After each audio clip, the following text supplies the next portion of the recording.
We're starting to see former Roc Nation artists come out to speak about how he treated them during their time with him.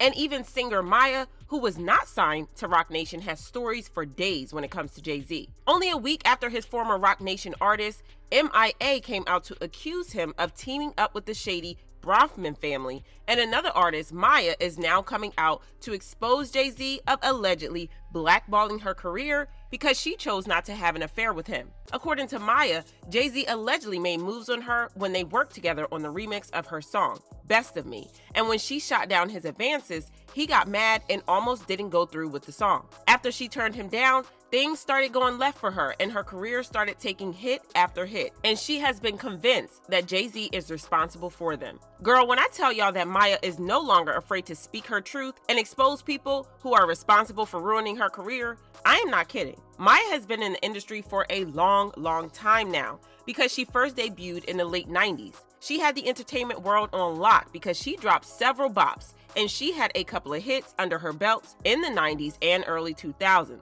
But music was not her only forte because she was also a talented actress, and she even won a Grammy and a Screen Actors Guild for her music and her acting. So it's safe to say that she bodied both the music industry and the acting industry. In fact, she was classified as a triple threat actress, which means that she could sing, act, and dance, which is pretty impressive because only a handful of entertainers can do that. She was at the top of her career and released 3 albums, all of which were certified gold or higher by the RIAA. While working on her albums, she managed to break into the acting scene and had roles in successful movies like Shall We Dance? However, after the 3rd album dropped, she got into some kind of dispute with her record label, Interscope Records, and decided to leave the label. She was already working on her 4th album with the label, but it was shelved after she left. She later signed to Universal Motown Records, but unfortunately, things went really wrong at her new label. Her 4th album, which she had built a lot of hype for, was titled Liberation, but Universal Motown bungled up the promotion of the album. The album was delayed several times, and the next thing we knew, someone from the label accidentally leaked the album in Japan. Or at least they claimed it was accidental, but hey, I guess we'll never know. After the album leaked in Japan, it was only a matter of time before it leaked all over the world, and this was the beginning of the end for M.I.A. However, for some reason, she never sued Universal Motown, even though she was entitled to some form of compensation since it was their fault that the album leaked. Instead, she chose to leave the label and become an independent artist. Over the years, people have often talked about what a big mistake it was for her to not have sued Universal Motown Records. So she finally addressed the situation, revealing that there was so much shady stuff going on in the industry that fans couldn't even begin to understand, and that there was so much negativity that artists were forced to endure behind the scenes. There can be power plays and ultimatums given for the people that hold the power, whether that be toward a female or male artist. Is very dangerous for you as an individual. And you have to not be desperate. You have to be willing to say, I'm good, and walk away. She also claimed that the powerful people in the industry often go out of their way to target the younger and more vulnerable artists who are still trying to find their way in the industry. You must protect your space, but you don't necessarily know what the agenda is behind someone speaking down to you, at you, etc. There are horrible things that happen every day, whether it be in the industry or not, mentally, emotionally, financially, and you have to break down your value. You really have to assess that and your standards. And it's very difficult if you don't know it, if you can't identify it regarding what's coming at you. And that takes some time to maybe step away if you walked into this game not knowing who you are and your limitations. If you start early in any game without knowing who you are and being solid in some type of foundation, it's very dangerous. She also revealed that the people in power often preyed on the younger, unsuspecting artists, and from the way she said it, people were convinced that she had had some sort of experience with this sort of thing, which is just heartbreaking. I would definitely have to say those in power, that want to and get off on it, definitely plot on their prey, and you have to be willing to sacrifice anything that you think you might benefit from, a career, etc., and say no. Period. She then hinted that her career was held back because she had refused to give in to the pressures that she faced in the industry. How did you stay so guarded within your career? This is what I did. I said, no, I'm good, thank you. No, thank you. Okay, so sometimes that doesn't translate as far as what you are allowed to have, what you have access to. You will be blackballed. You will be talked about. You will be you will be rumored about. But you have to stand strong on what you don't care for.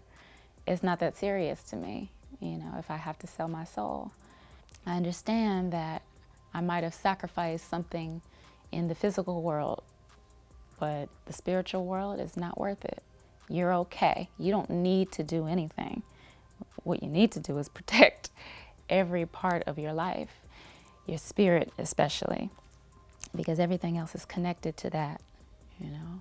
There are some